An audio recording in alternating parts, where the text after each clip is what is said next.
신문을 보기가 참 겁이 납니다. 왜냐하면은 지금 뉴스나 신문에 뭐 인플레이션이다, 또 인플레이션을 잡기 위해서 금리를 올린다. 근데 경제는 지금 저성장이다. 그래서 결국은 경기 침체가 올 수도 있다. 이런 이야기들이 많이 나오고 있습니다. 그래서 많은 사람들이 올해 하반기 또 내년 경기가 어떻게 될지 굉장히 불투명하다. 그래서 미래에 대한 불확실성 때문에 사람들이 굉장히 지금 두려워하고 있습니다.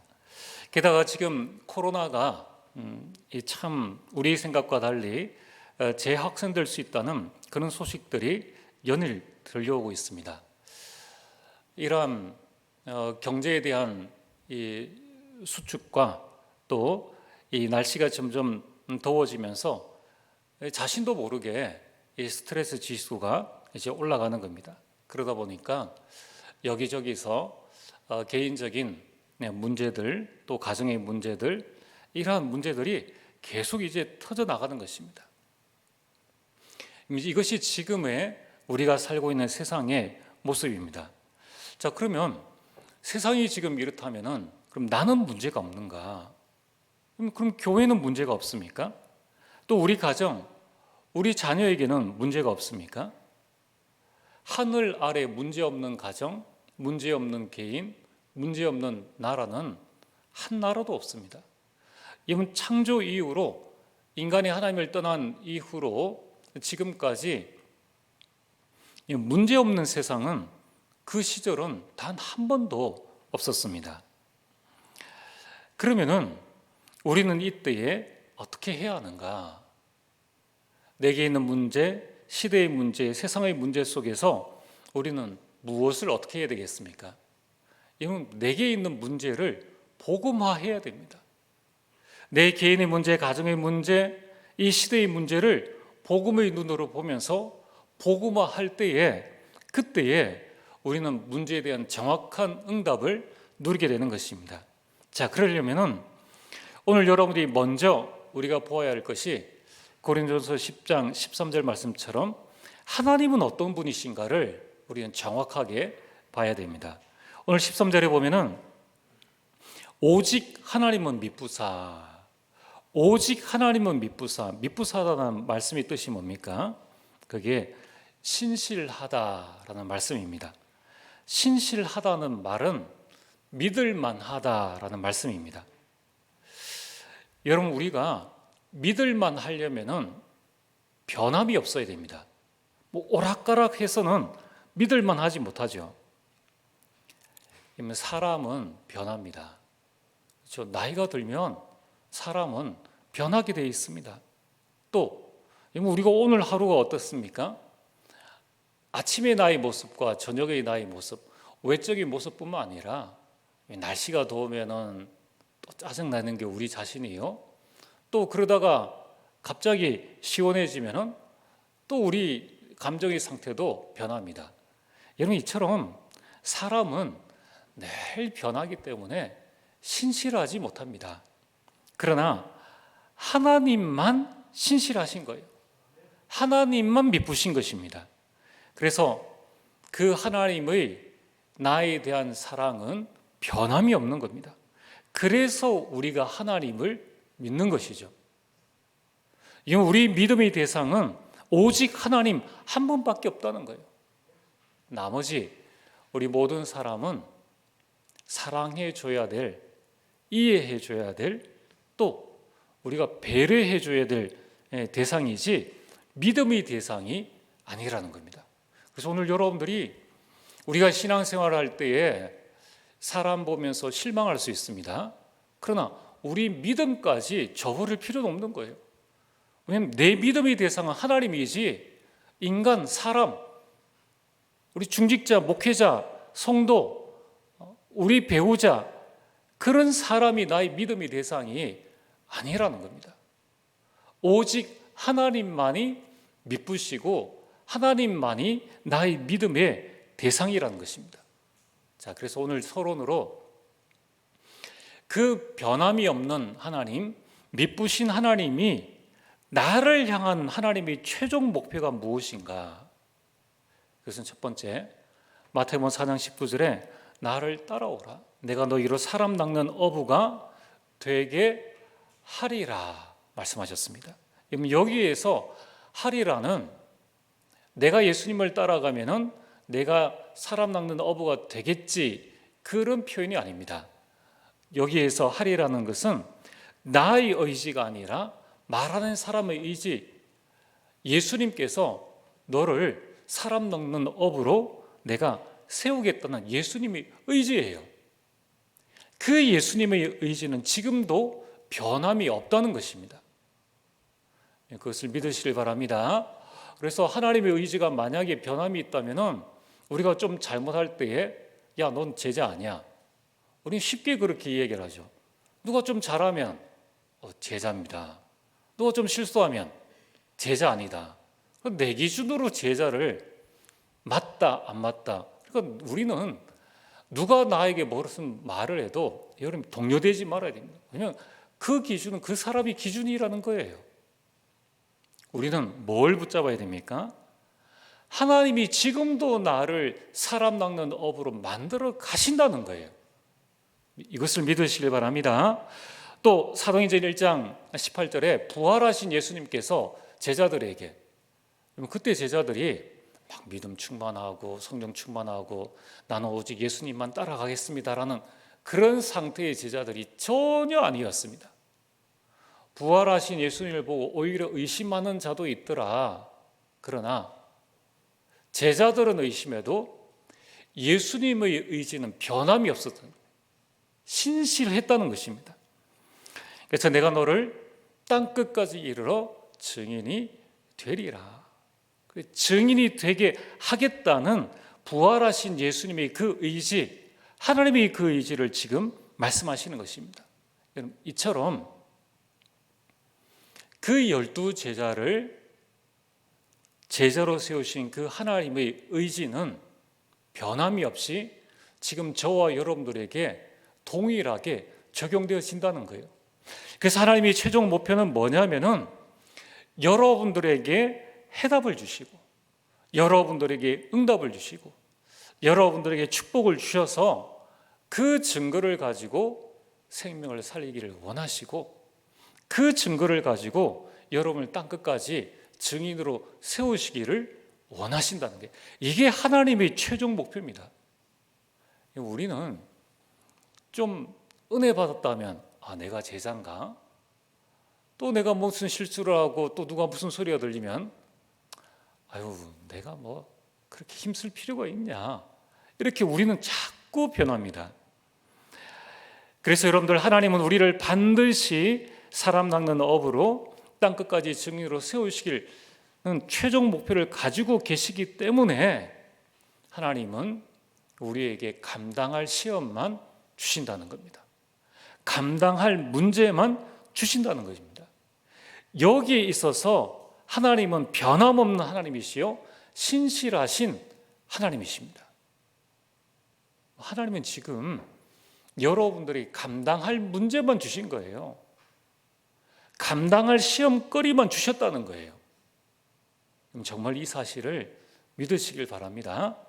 자, 그래서 오늘 그렇다면은 많은 성도님들이 목사님, 제가 문제가 있는데, 저에게 큰 문제가 있고 어려운 문제가 있고 시험들 만한 문제가 있습니다. 많은 사람들이 그렇게 고백을 합니다. 그럼 오늘 본론으로, 여러분, 문제는 두 종류가 있습니다. 문제라고 다 같은 문제가 아닙니다. 하나님 떠난 상태에서 온 문제가 있고 주 안에 있는 상태에서 온 문제가 있다는 거예요. 그래서 어떤 상태에 따라서 문제의 차원이 다르지, 또 문제의 질이 다르다는 거예요.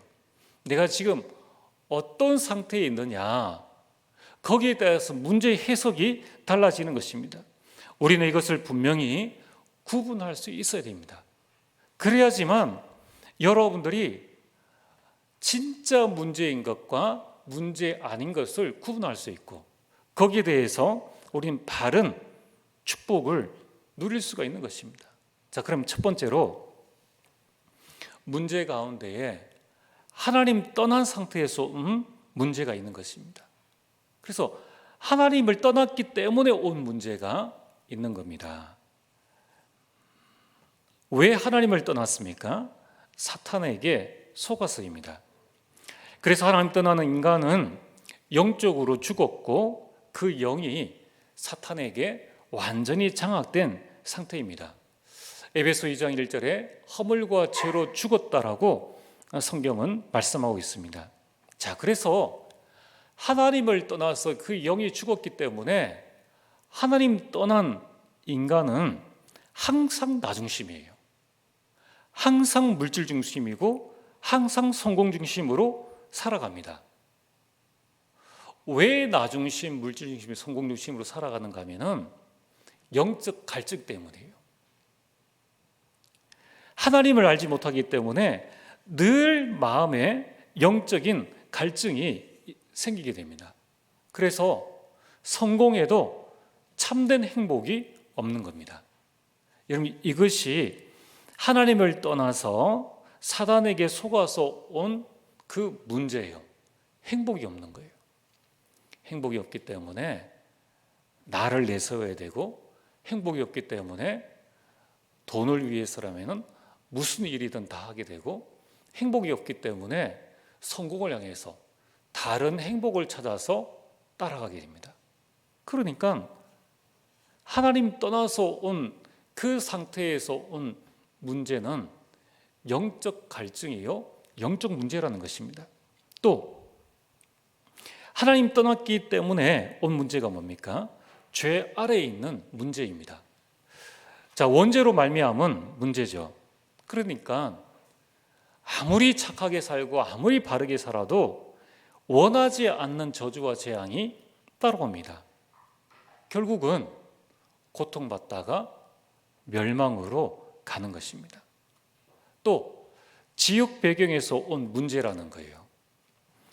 결국은 해결할 수 없기 때문에 몸부림쳐도 아무리 열심히 살아도 갈등할 수밖에 없고, 그것은 방황하고 우리에게 더욱더 허물을 주는 것입니다. 그래서 이 지역 배경에서 온 문제는 결국은 소금물을 마시는 인생과 똑같은 거예요. 그 마음의 허무와 갈등과 그 방황을 없애기 위해서 아무리 노력을 해도 노력하는 것만큼 이 자신의 문제는 해결되지 않습니다. 여러분, 지금 이 상태가 바로 불신자의 상태죠. 지금 하나님 떠나서 온 이 문제는 답이 없는 문제예요. 답이 없는 인생입니다.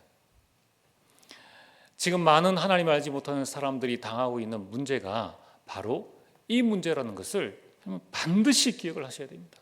그렇다면 이 문제에 대한 답은 하나님을 만나야지만 해결되어지는 문제라는 것입니다. 그리고 이 문제를 해결하지 못하면 결국은 멸망으로 갈 수밖에 없다는 거예요.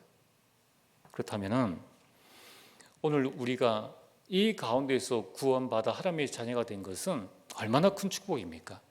또 우리가 왜 복음을 전해야 됩니까? 이 하나님을 만나지 못하면 아무리 성공해도 멸망할 수밖에 없다는 것이죠. 자, 두 번째로, 이 두 번째 문제는 어떤 문제냐 하면은 구원받은 상태에서 온 문제라는 거예요. 자, 우리가 이 땅을 살아갈 때에 개인의 문제, 가정, 여러 가지 문제가 다 있지 않습니까? 근데 그 문제가 어떤 상태에서 당하는 문제이냐에 따라서 문제의 모든 것들이 달라지는데, 그 첫 번째가 하나님이 떠난 상태에서 문제를 당할 때에는 결국은 멸망이라는 거예요.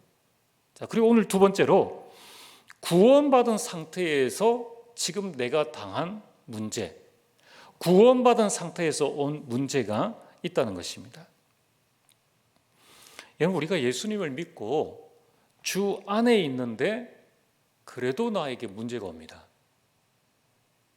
여기에서 많은 기독교인들이 갈등하죠. 내가 예수님을 믿는데 왜 이런 문제가 생기느냐? 이러면 예수님 믿는다고 문제가 안 오는 게 아닙니다.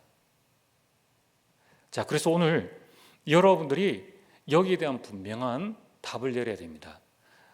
구원받은 상태는 뭡니까? 구원받은 상태는 어떤 상태입니까? 분명히 구원받은 상태는 이 사탄에게서 완전히 승리한 상태입니다.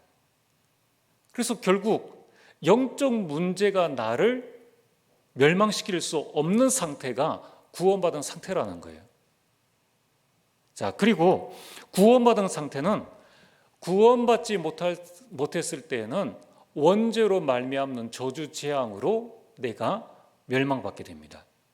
구원받았다는 것은 이 원죄에서 완전히 해방되어졌다는 거예요. 그렇다면은 내가 저주와 재앙 때문에 멸망받지 않는다. 나에게 오는 문제는 저주와 재앙 때문에 온 문제가 아니라는 거예요.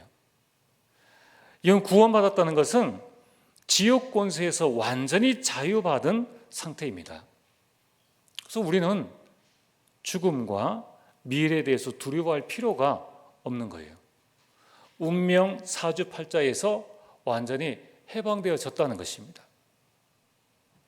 그런데 많은 사람들은 구원받은 상태에서 온 문제와 구원받지 못한 상태에서 온 문제를 구분하지를 못하는 겁니다. 자, 오늘 여러분들이 구원받은 하나님의 자녀가 분명합니다. 그리고 구원받은 하나님의 자녀가 맞다면은 지금 나에게 있는 문제는 저주와 재앙의 문제가 아니라는 거예요. 지금 여러분에게 있는 문제는 나에게 고통과 멸망을 주기 위한 문제가 아니라는 겁니다. 그런데 왜 고통을 당하고 있습니까? 그럼 지금 나에게 있는 문제는 내가 방황하고 허무하고 갈등을 느끼고 결국 나에게 멸망을 주는 문제가 아니라는 거예요. 그것 때문에 두려워하고 그것 때문에 걱정할 문제가 아니라는 겁니다. 지금 세상 사람들은 이제 작년에 주택 때문에 주택 가격이 올라가니까 빚을 내 가지고 또 주택을 사고 또 주식도 하고 이런 상태에서 이제 큰 경제 문제가 닥쳐왔습니다.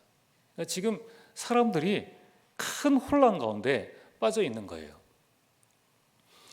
오늘 우리가 이 시대를 살아가면서 그럼 나에게 온 이 문제는 뭐냐? 한마디로 여러분들에게 어떤 문제가 와도 그 문제 때문에 여러분이 멸망당하지 않는다는 겁니다. 그 문제 때문에 여러분들이 고통당하고 여러분들이 어려움을 당하지 않는다는 거예요.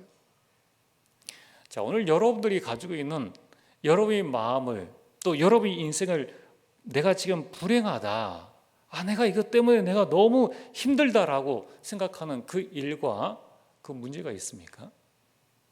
그것 때문에 힘들어할 이유가 없다는 겁니다. 그럼 나에게 지금 있는 이 문제는 뭐냐? 그것은 구원받은 상태에서 주 안에 있는 상태에서 새로운 문제라는 거예요. 나를 멸망시키는 문제가 아니라 새로운 문제. 어떤 새로운 문제입니까? 그것은 하나님의 뜻을 이루기 위한 문제라는 겁니다. 하나님의 계획을 이루기 위한 문제라는 거예요. 말씀을 성취하기 위한 문제라는 것입니다. 그래서 구원받고 난 다음에 나에게 일어난 모든 문제에는 답이 있다는 겁니다. 여러분들이 문제를 보지 말고 답을 찾으셔야 돼요.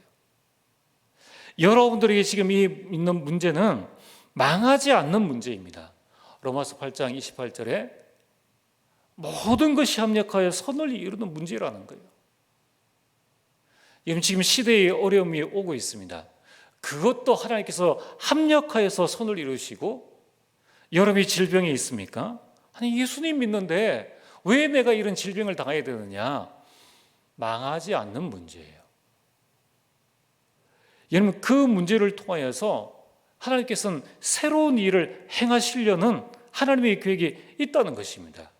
그래서 여러분들이 두려워하지 말고 걱정하지 마시길 바랍니다. 여러분 가정에 문제가 있습니까?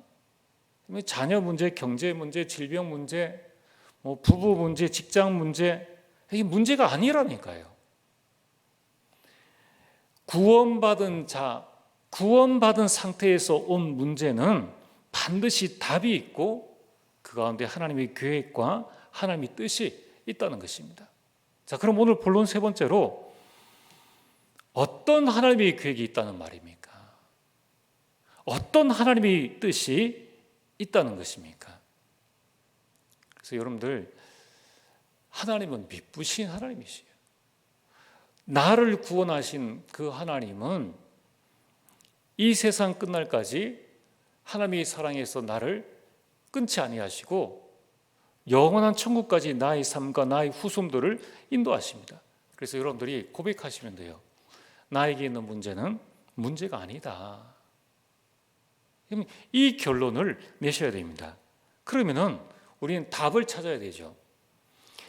도대체 이 문제를 통해서 하나님은 어떤 뜻을, 어떤 계획을 이루려고 하시는 것인가? 첫 번째로, 하나님은 우리에게 문제를 주시려는 것이 아니라 복을 주시려는 것입니다. 그리고 여러분, 이 복을 받아야지 여러분이 사람 낚는 어부가 되어지고 내게 이 복이 임해야지 나가서 담대하게 예수가 그리스도다 라고 증거할 것 아닙니까? 아니, 이 사실을 하나님께서 모르시겠느냐는 거예요. 그래서 하나님은 문제를 통해서 나에게 복을 주시려는 것입니다. 자, 그래서 오늘 여러분들이 잘 한번 보시길 바랍니다. 교회 문제 아닙니다. 교회를 축복하셔서 237을 살리시는 거예요. 우리가 전도하고 선교하는데 문제가 옵니까? 내가 지역을 복음을 전해야 되는데 내가 지금 복음을 전할 수 없는 그런 문제, 내가 지금 직장을 복음화하려고 하는데 직장을 복음화할 수 없는 그런 개인의 문제 있잖아요. 그게 문제가 아니라는 거예요. 거기에서 내가 응답받아서 복을 받아야 될 문제라는 거예요. 여러분들 렘넌트들에게 문제가 있습니까? 자녀들에게 문제가 있습니까? 그게 문제가 아니라는 거예요. 복을 주시려는 하나님의 계획이라는 것입니다. 어떻게 하면 됩니까? 문제를 붙잡지 말고 신실하신 하나님을 바라보고 여러분이 언약을 붙잡고 기도에 집중하시기 바랍니다. 그래서 여러분들이 문제로 두려워하지 말고 답을 붙잡고 강하고 담대하게 서 있으면은 그 속에서 하나님이 행하신 일을 보게 됩니다. 나의 나된 것이 하나님의 은혜이지 않습니까? 하나님께서는 거기에 우리에게 복을 주시려는 거예요. 자, 두 번째는 문제는 문제가 아닌데 도대체 왜 이 문제라고 생각하는 것을 주시는가? 그것은 나를 연단하시려는 것입니다. 나를 더 강하게, 나를 더 단단하게 세우시려는 거예요. 자, 이 경우는 어떤 경우입니까? 여러분, 불신자 가정에서 핍박당하고 있습니까? 그건 핍박이 아닙니다. 그래서 여러분들이 괜한 걸 가지고 안 믿는 이 가정을 두고 여러분들이 내 믿음을 저버린다든가 기도를 멈추는 아무런 이유가 없습니다. 여러분, 안 믿는 가정의 남편이 또 아내가 나를 핍박하는 것은 핍박이 아니라 하나님이 나를 연단하시는 거예요. 좀 더 강하게, 좀 더 단단하게. 직장에서 여러분들을 어렵게 합니까? 그것은 저 불신자가 나를 괴롭히는 것이 아니라 하나님께서 여러분들을 연단하시는 거예요. 하나님이 미쁘신 하나님이시라니까요. 오늘 여러분 10장 13절에 사람이 감당할 시험 밖에는 너희가 당한 것이 없다. 하나님은 미쁘시다. 이 말씀을 지금 하고 있는 겁니다. 또한 여러분들이 연약과 부족으로 오는 문제가 있습니까? 그것은 문제가 아니라 그것 때문에 내가 자책하고 그것 때문에 내가 시래에 빠지고 절망하고 하나님께 대해서 원망하고 불신앙할 것이 아니라 그것은 하나님이 지금 나를 연단하시는구나. 나를 정금같이 쓰시기 위해서 나에게 이런 이 문제들을 주시는구나. 그래서 여러분들이 어떻게 하시면 됩니까? 여러분들이 어떤 핍박이나 어떤 나 자신의 연약과 부족으로 오는 문제가 있다고 생각되어지면은 그때는 훈련 속으로 딱 들어가시면 됩니다. 여러분, 평범한 우리 대학생들, 평범한 우리 청년들이 훈련을 통해서 강한 군인으로 적군이 쳐들어올 때에 그 포탄 속으로 갈 수 있는 그 군인으로 만들어주는 겁니다. 그래서 여러분들이 훈련은 그냥 훈련이 아니에요. 구원받은 자에게 훈련은 하나님께서 나에게 주시는 응답입니다. 이 사실들을 꼭 기억하시길 바랍니다. 내가 지금 훈련을 받을 수 있는 마음의 그 영적 상태, 내가 훈련을 사모하는 그 상태, 내가 훈련 속에 동참하는 그 상태, 여러분들이 예배 시간에 예배를 마치고 난 다음에 이 산포럼을 붙잡고 전도의 훈련 속에 들어가는 그 시간들, 이거는 하나님의 큰 축복이에요. 당장은 모르지만은 시간 지나고 보면은 훈련받은 자의 가정과 가문과 그렇지 않은 가정과 가문은 나중에 큰 차이가 있게 됩니다. 자, 여러분, 문제는 문제가 아닌데 이 문제는 뭡니까? 나를 갱신시키려는 하나님의 계획이요 뜻인 것입니다. 여러분, 우리에게 갱신이 필요합니다. 우리에게 구조적인 문제가 있지 않습니까? 문제가 생길 수밖에 없는 구조에서 오는 갈등이 있다는 거예요. 또 나의 오래된 습관, 나의 잘못된 체질, 이것 때문에 오는 문제라면은 여러분들이 이게 문제가 아니구나. 하나님이 나를 갱신시키시려는 것이구나. 하나님께서 나를 쓰시려고 다듬으시는구나. 여러분들도 말이 잘 통하는 사람과 만날 때 편하지 않습니까? 하나님께서 여러분들을 쓰실 때에 하나님께서 마음껏 쓰실 수 있는 그런 사람이 되어져야 되는 것이죠. 그래서 하나님께서 여러분들을 이 갱신시키시려는 거예요. 이 새 시대에 하나님은 새 그릇을 준비하시기를 원하십니다. 그래서 새 포도주는 새 부대에 담아라. 그래서 우리가 완전 개혁을 해야 하는 것입니다. 그래서 우리는 그릇을 준비하고 그릇을 넓혀야 하는 거예요. 이제 나 자신만 보는 그런 신앙생활에서 237을 보게 되고 내 가정만 보는, 우리 교회만 보는 그런 나의 좁은 그릇에서 이제 다민족을 보게 되고 옆에 있는 불신자를 보면서 이제 나 자신을 갱신시키는 것이죠. 네 번째로 이 문제는 뭡니까? 문제가 아니라 나를 증인으로 세우시려는 것입니다. 사도행전 1장 8절이죠. 그래서 혹시 여러분들에게 질병이 왔습니까? 그건 문제가 아니에요. 여러분들이 사건 사고가 일어났습니까? 거기에 붙잡혀가지고 그 트라우마에 사로잡혀가지고 인생을 살라고 하나님께서 그렇게 하시는 것이 아닙니다. 우리 인생에 일어나는 모든 일들은 하나님의 절대 주권 속에 나에게 질병이 일어나고 나에게 사건 사고가 일어난다는 거예요. 여러분, 우리에게 선천적인 장애가 있습니까? 그것은 하나님께서 하고자 하시는 그 일을 통해서 우리를 증인으로 세우시기를 원하신다는 것입니다. 사도행전 9장, 요한복음 9장 1절에서 3절에 하나님이 하시고자 하는 일을 나타내고자 함이니라. 이때는 어떻게 하면 됩니까? 여러분들에게 질병, 사고 또 어려움이 왔을 때에 오직 복음으로 여러분이 각인하고 복음을 뿌리내리고 복음 체질을 만드시길 바랍니다. 이때에 어마어마한 하나님이 큰 계획을 발견하게 됩니다. 여러분, 사도 바울에게 남에게 말하지 못하는 또 자신만이 겪고 있는 큰 고통이 있었습니다. 그걸 가지고 하나님 앞에 집중 기도를 한 것입니다. 그런데 하나님은 그 병을 고쳐주신 것이 아니라 내 은혜가 내게 족하도다. 이를 통해서 하나님의 능력이 내게 머물게 하려 함이니라. 사도 바울이 사도 바울이 이 사도의 일을 할 때에, 선교의 일을 할 때에 자신이 가지고 있는 그 연약함이 전혀 방해가 되지 않았습니다. 오히려 사도 바울은 하나님 앞에 부름받는 그날까지 많은 곳을 다니며 제자를 세우고 복음 사역을 한 것입니다. 문제입니까? 문제가 아니라는 거예요. 오늘 여러분들이 복음에 집중하는 시간을 가질 때에 문제가 아니구나.